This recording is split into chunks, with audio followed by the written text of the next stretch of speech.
Imagine finding out your husband, the man you loved for decades, had a meticulously hidden second family.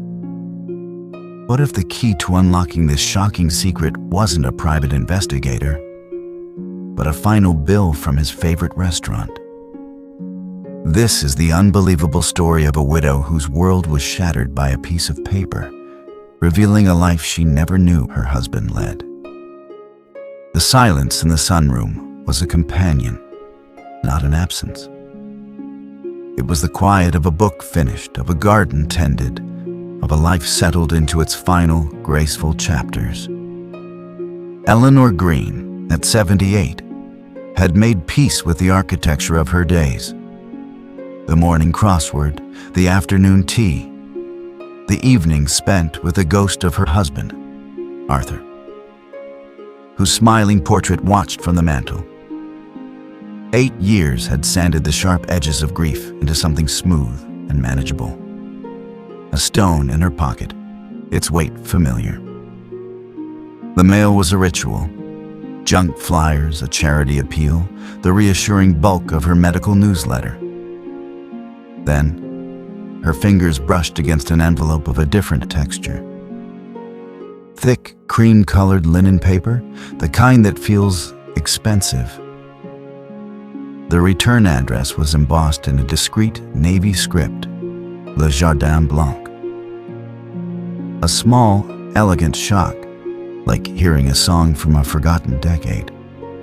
Arthur's restaurant, their restaurant, the place for her birthday, for their 30th anniversary, for the night he'd been made partner at the firm. A place of crystal and whispered congratulations. She hadn't thought of it in years. She smiled, a faint, bittersweet curl of her lips. Perhaps it was a memorial donation request or a belated condolence from the old maitre d'. A kind, if outdated, gesture. She slit the envelope with her silver letter opener. A single sheet of the same heavy paper slid out. It was not a letter. It was a statement. At the top, in that same formal script, Le Jardin Blanc, final settlement of account. Her smile faltered. A bill? For Arthur? A cold, illogical trickle of unease traced her spine. He had been meticulous, fastidious. His affairs were in perfect order when he passed. There were no loose ends. Arthur did not believe in them. Her eyes scanned down. Account holder, Mr. Arthur Green. Settlement period, January 1985, December 2015. 30 years. This wasn't a bill for a forgotten meal.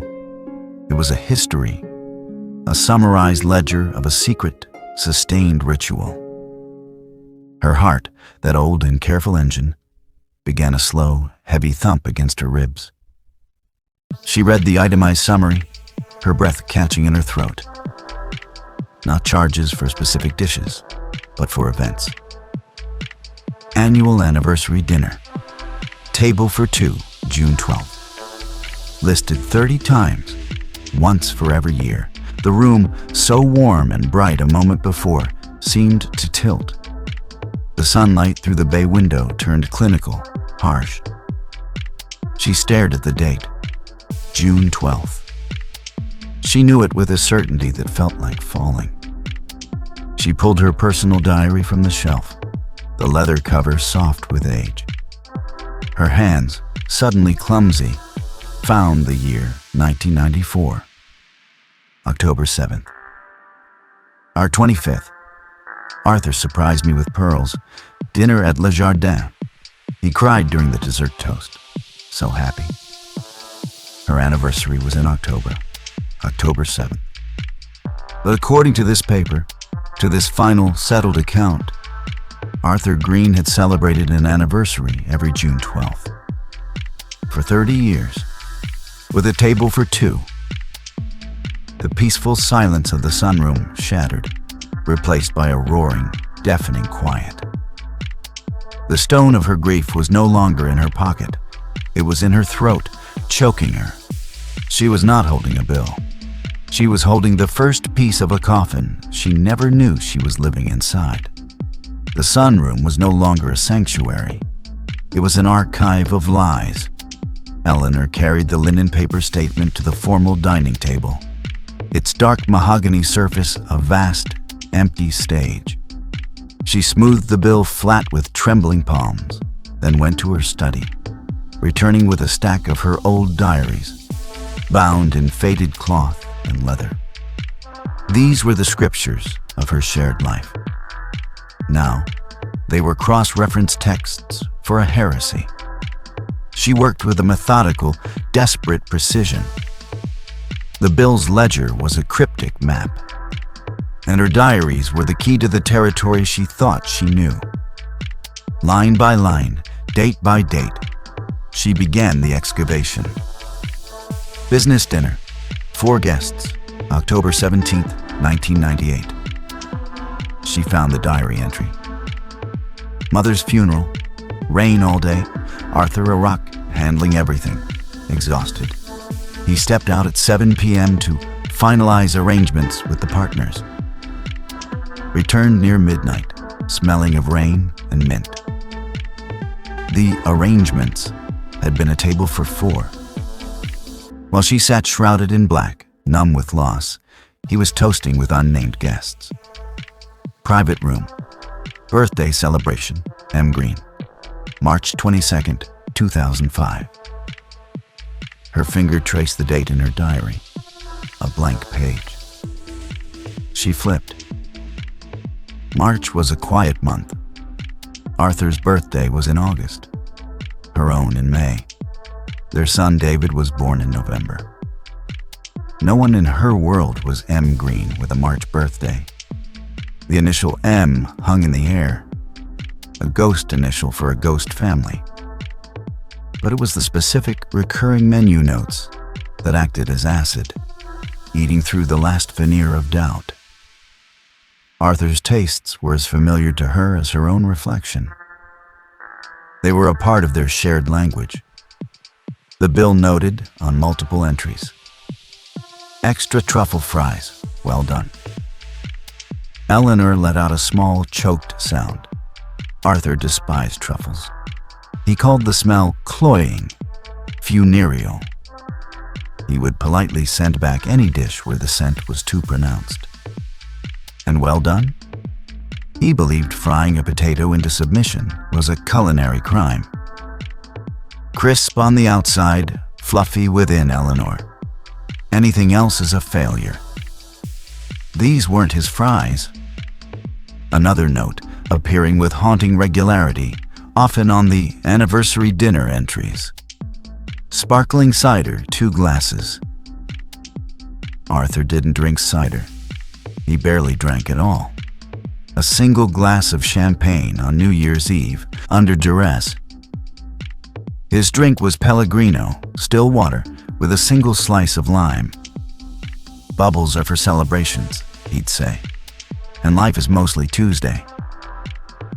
Yet, here he was, according to this official, final record, ordering sparkling cider.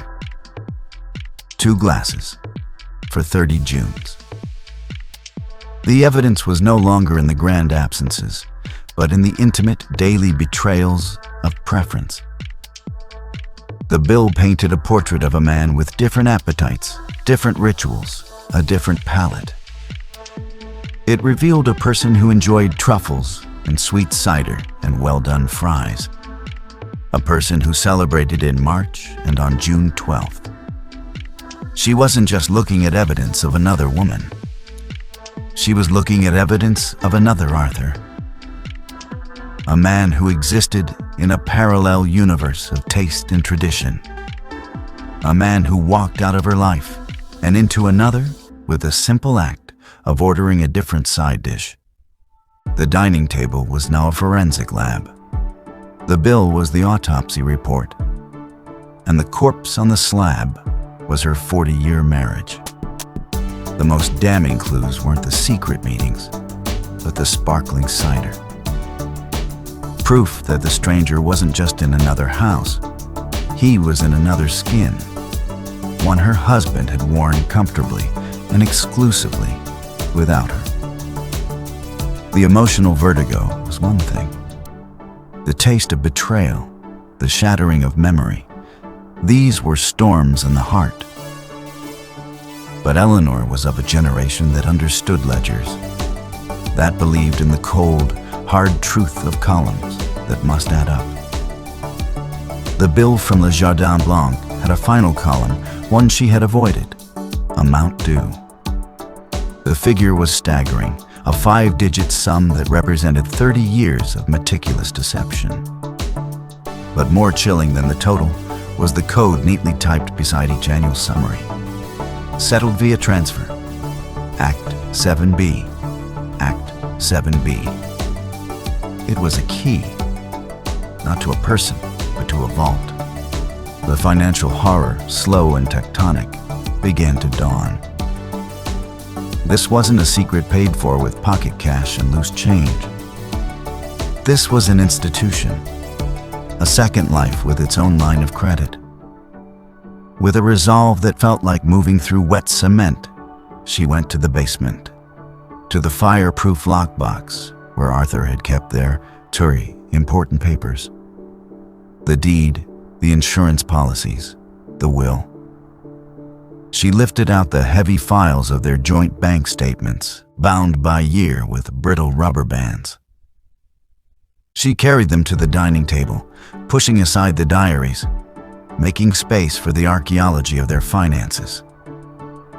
She started with the most recent year before his death, 2015. Her eyes, still sharp, scanned the lines of their checking account. Direct deposits from his pension, her Social Security, mortgage payments, utilities, charitable donations. And there, every month like clockwork, a transfer. To investment portfolio, tax shelter, amount $1,850. She had seen that line for decades. Arthur had explained it with calm, reassuring authority. It's a shielded vehicle, my love. Aggressive, but safe. Building a nest egg for our later years. Tax-free. She'd nod, trusting his financial acumen implicitly. The man who balanced their checkbook to the penny would surely manage a tax shelter. Now, she traced the code from the restaurant bill to this line. The monthly tax shelter transfer was almost exactly 1/12 of the annual Le Jardin Blanc sum. He wasn't investing, he was funding. The tax shelter was the secret's checking account. Her hands began to shake in earnest. She pulled statements from the 1990s, the 1980s. The pattern held, the amount growing steadily over the decades, like a malignant tumor. $500 a month in 1989, $1,200 by 1999, peaking at nearly $2,000 a month in his final years. She did the mental math, her stomach turning to lead. Tens of thousands, then hundreds of thousands. Over 30 years, a fortune. The ghost in the machine had a name, Act 7B. And it had been feeding on their lifeblood. The implications crashed over her, wave after sickening wave. The arguments they'd had, the gentle, worried discussions she'd initiated, the summer cottage on Cape Cod she'd longed for. The numbers don't quite work, Ellie, he'd say, sighing, spreading their budget sheets. The market's volatile. We need to be prudent. His prudence had been a monthly tribute to another household. The European tour after his retirement, postponed and then abandoned. Let's let the portfolio mature another year or two. That portfolio was paying for someone else's anniversary dinners, someone else's sparkling cider, her own quiet, persistent anxiety in their later years, a feeling she could never quite articulate. Sense that despite his successful career, The margins felt thin. She'd clipped coupons, worried about heating bills, while he wrote checks from a shadow account to a white tablecloth world she wasn't part of. He hadn't just stolen her past by living a lie. He had stolen her future, her security, her peace of mind, by diverting their shared resources into the maintenance of his deception. The financial betrayal was the foundation upon which the emotional one was built. It gave the second family stability, tradition, celebration. It gave her worry and sacrifice. She looked at the mountain of bank statements, each line a tiny fracture in the foundation of her life. The investment portfolio, tax shelter, hadn't been a plan for their golden years. It had been a sinking fund for a parallel universe, and she had been living in the one left to slowly, politely go bankrupt. The ghost wasn't just in their marriage. It was in their bank account, and it had been writing checks on her happiness for 30 years. For 3 days, the bill and the bank statements lay on the dining table, a silent, accusatory museum. Eleanor orbited them. She made tea she didn't drink, picked up books she couldn't read. The physical evidence was one thing, the paper trail of a ghost. But she needed a voice, a human confirmation that the world she was reconstructing in her shattered mind had actually existed outside of it. She needed to hear the lie spoken aloud. It took every ounce of her frayed courage to pick up the heavy corded telephone in the hall. Her finger trembled as she dialed the number for Le Jardin Blanc, a number she hadn't called in over a decade. A young, polished voice answered. Le Jardin Blanc, how may I direct your call? I need to speak to someone about an old account, Eleanor managed, her voice thin. A final settlement for Arthur Green. One moment, please. There was a click, then a long silence. She was about to hang up, the shame of the inquiry hot on her cheeks, when a new voice came on the line. It was an old voice, dry as parchment, steeped in a French accent worn soft by decades in America. This is Henri, the voice said. Not Henri speaking, just Henri, a man who was an institution. Monsieur Henri, Eleanor began, the formal title returning from the depths of memory. This is Eleanor Green, Arthur's wife. A pause, a soft, weary exhalation that traveled down the line. Ah. The single syllable was heavy with a lifetime of witnessed secrets.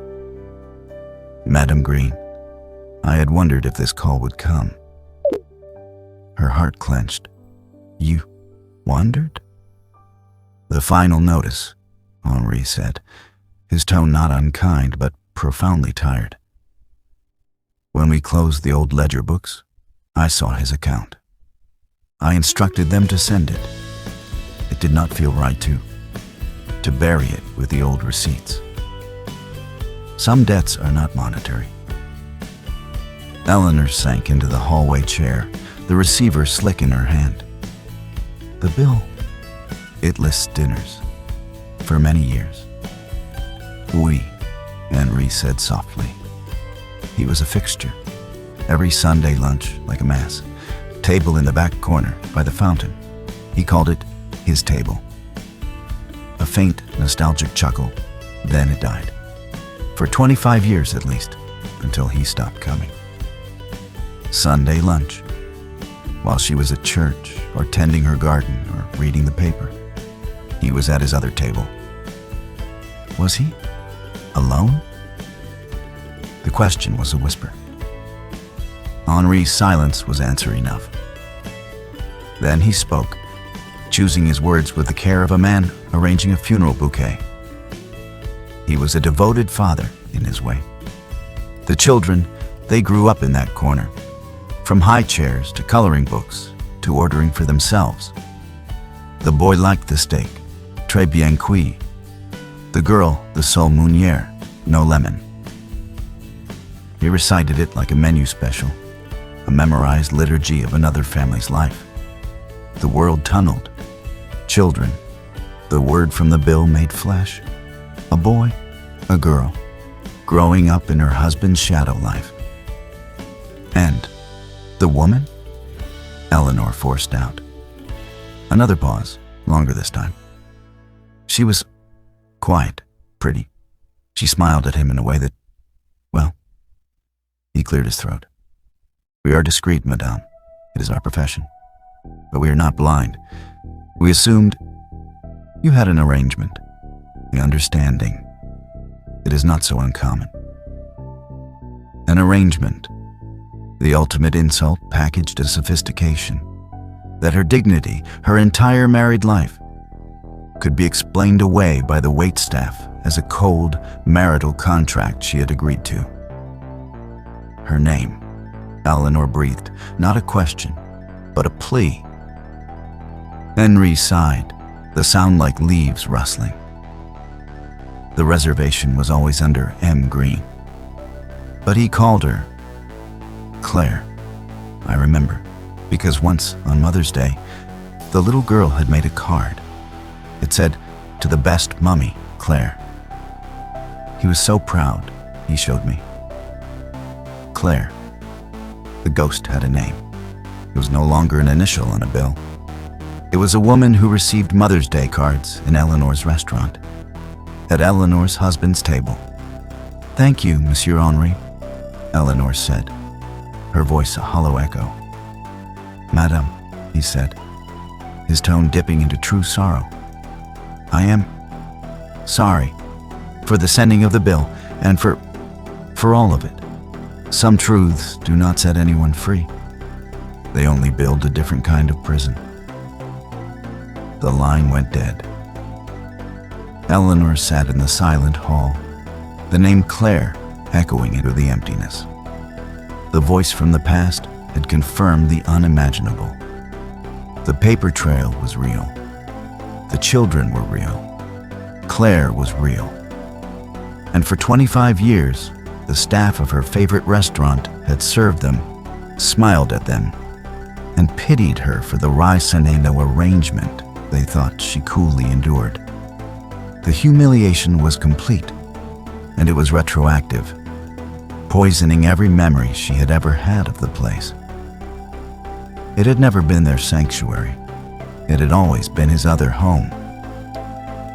The name Claire was a single burning coal in the ashes of Eleanor's life. It was not enough to know it. She had to see the shape of the fire it came from.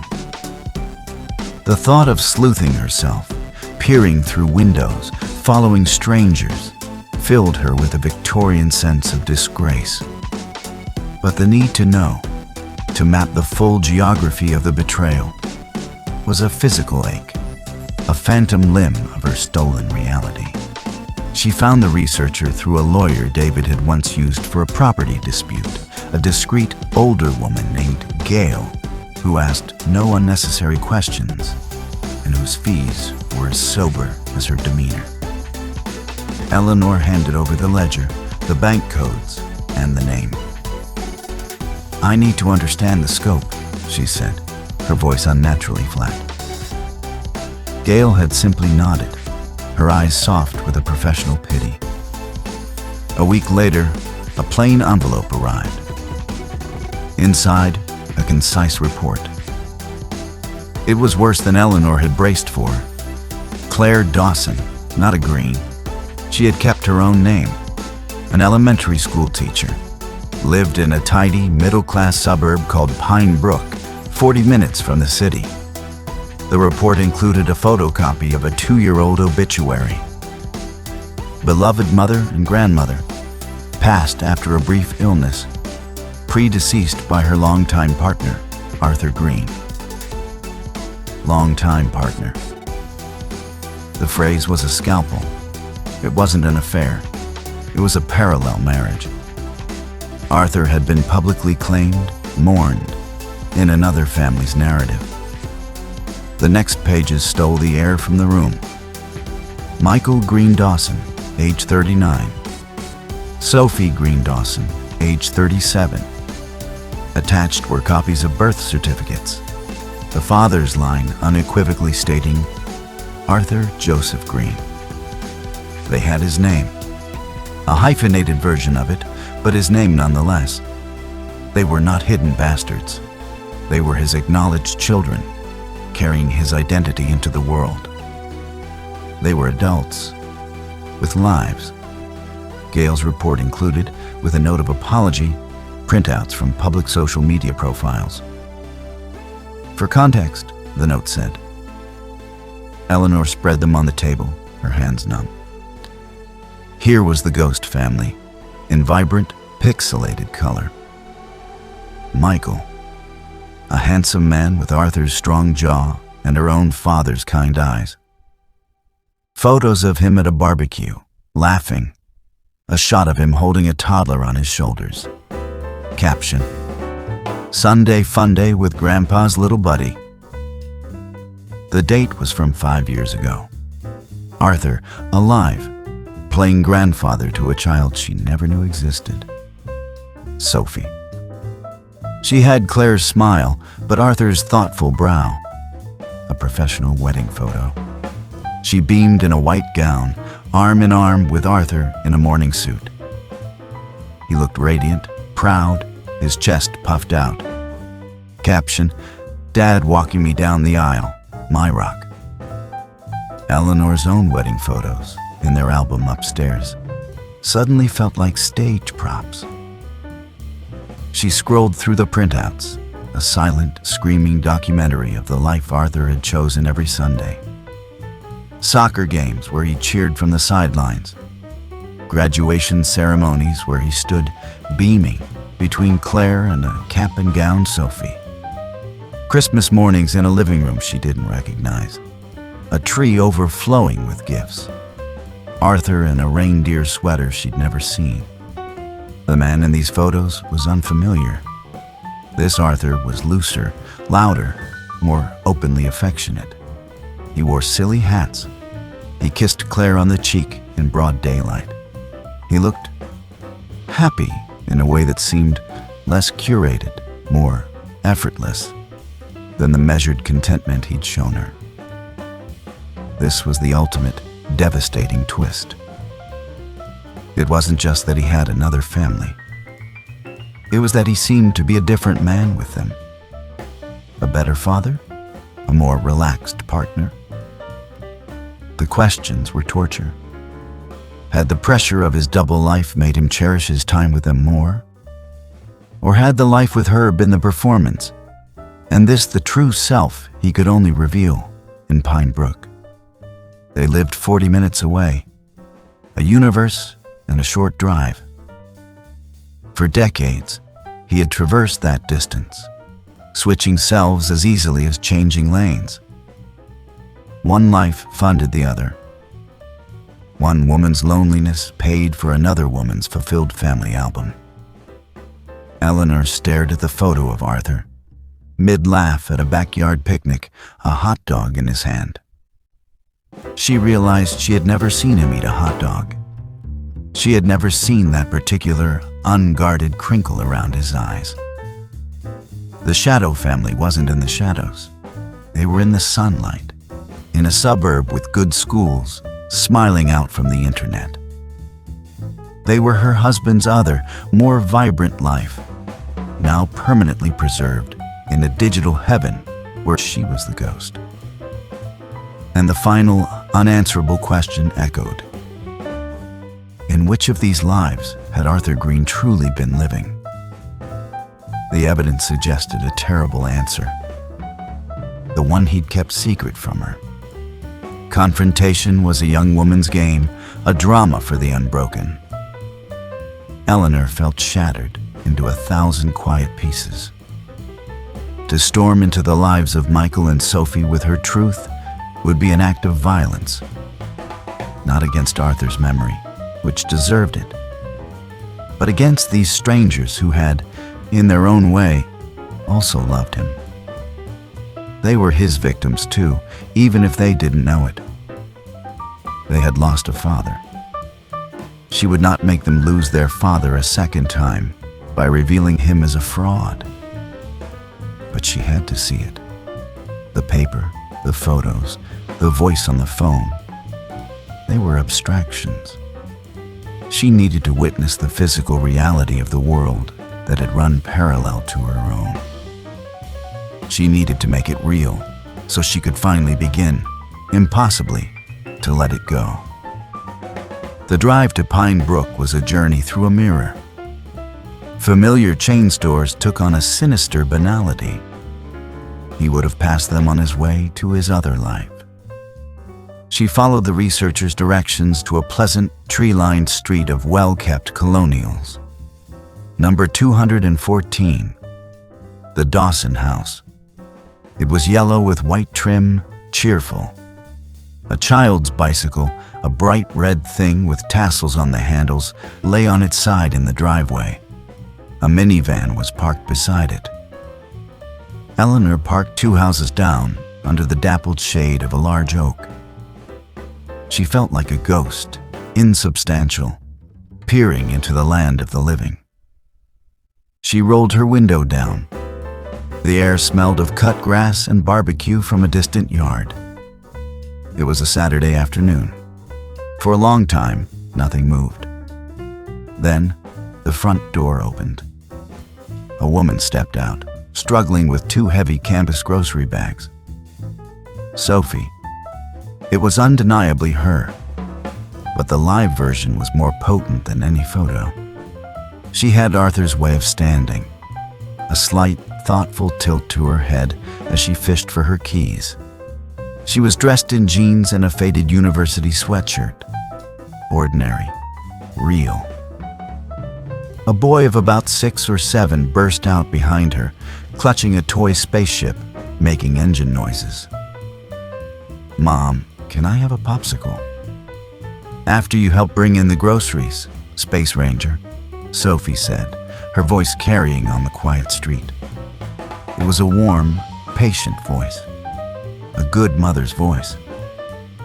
Eleanor watched, her heart a cold, still stone in her chest.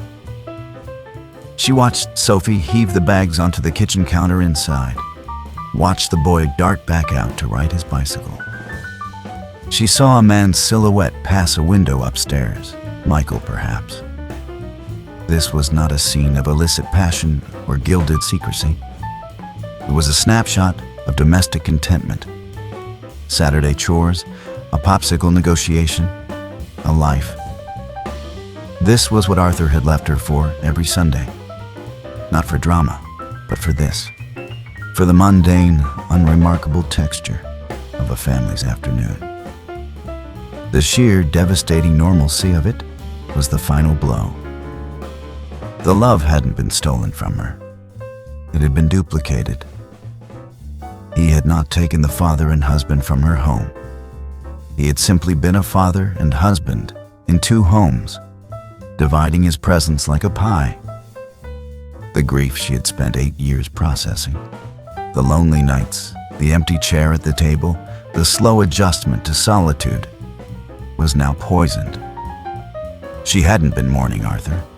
She had been mourning the idea of Arthur, the single, unified man she believed she had been married to. That man had never existed. She was mourning a phantom, while the real man's other life had continued, in this yellow house, without her. And then, the last layer of the tragedy settled upon her. Cuckoo, Claire. The other woman in the obituary. She looked at the cheerful house, the bicycle, the child. Claire had lived here. She had died here 2 years after Arthur. She had not stolen a husband. She had, in her own mind, likely had a husband. She had probably sat in this very driveway, waiting for his car on Sunday afternoons. She had grieved for him, truly, when he died. A profound and awful empathy washed over Eleanor. They had been sisters in this deception, not rivals. Both widows to the same ghost. Both loving a man who was, in essential ways, a stranger to them both. Claire had just gotten more of him. The Sundays, the laughter, the unguarded hot dog smiles. But in the end, they had both been left with the same empty space, the same unanswered questions. Sophie closed the front door, the mundane drama of her afternoon continuing behind the walls. Eleanor started the car, the sound obscenely loud in the quiet street. She did not look back. The reckoning was not with them. It was with the empty chair in her own dining room. It was with the realization that the man who had sat in it for 40 years had been, for half of every week, a carefully constructed hologram. The love had been real, but it had been a branch, not the whole tree. And she had spent a lifetime lovingly tending a single branch, believing it was the entire, beautiful, living thing. The legal meeting was brief, antiseptic, a conversation in a vacuum. Her lawyer, a man with kind eyes and a steel-trap mind, spread the documents before her. The will, the titles, the deed to the house. Legally, Eleanor, you are unimpeachable. You are the surviving spouse, the sole heir. The estate is yours, free and clear. These other individuals have no standing. The law sees only the marriage license, not the Sunday lunches. He said it as if it were a victory. It felt like a sentence. The moral arithmetic, however, presented a sum that could never be resolved. The financial ledger Gail had finalized was a stark column of subtraction. Over 30 years, Arthur had diverted approximately 31% of their post-tax disposable income into Active 7B. A third of their life's potential. The compound interest on shared dreams, the security for her old age, had been the fuel for his other family's normality. The cottage, the travels, her freedom from financial worry in her widowhood. These were not misfortunes. They were his conscious allocations. He had balanced two budgets, and hers had been the one he'd chosen to underfund. The lawyer presented the cold choice. You have no obligation to them. You can walk away. Or, if your conscience dictates, you could make a voluntary ex gratia payment. A moral gesture. It would be a gift, not an entitlement. The decision is entirely yours. The decision was a boulder on her chest.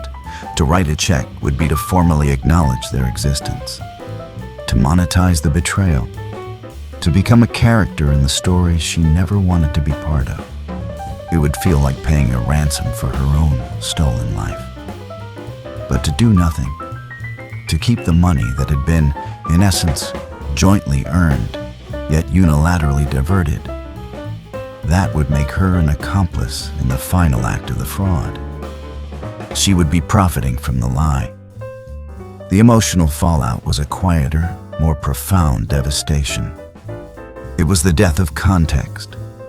Every happy memory was now suspect. Was his joy at their son's graduation pure? Or was it diluted by a secret pride in Michael's achievements? Was his tenderness during her illness genuine care? Or the dutiful performance of a man managing two fragile assets? Her entire history had been rewritten into a palimpsest, with the ghost text of his other life bleeding through every page. She sat at the dining table, the site of her investigation. Before her lay the two testaments. On one side, the cream-colored bill from the Jardin Blanc, its edges now soft from handling, a relic of a hidden world. On the other, a silver-framed wedding photograph.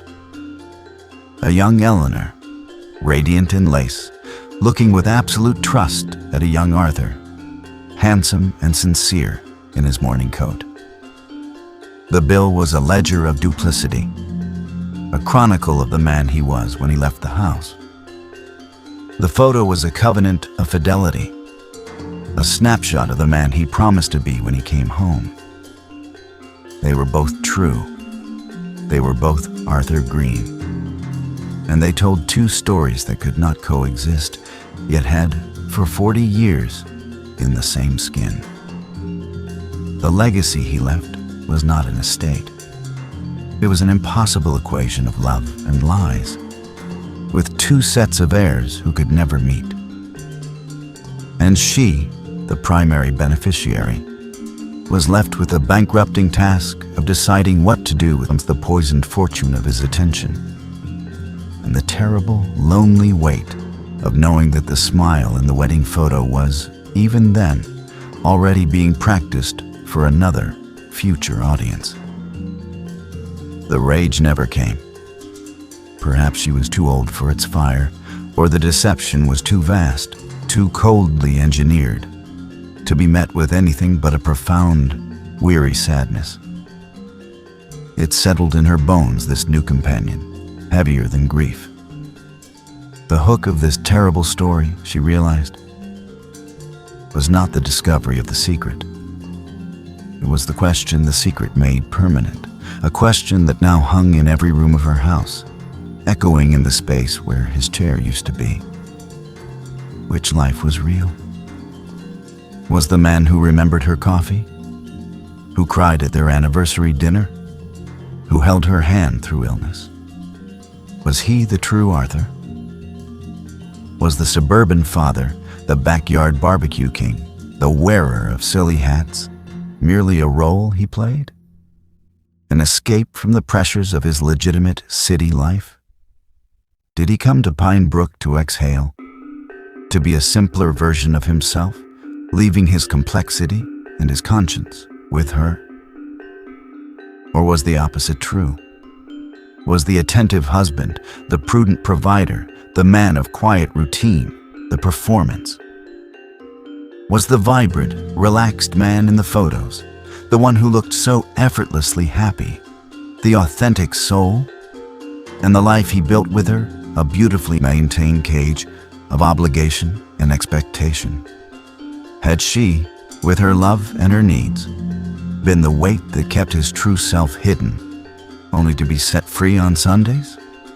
The bill from Le Jardin Blanc provided facts, dates, times, costs, a name. But the truth of the man, his heart, his priorities, his authentic self, that truth died with him.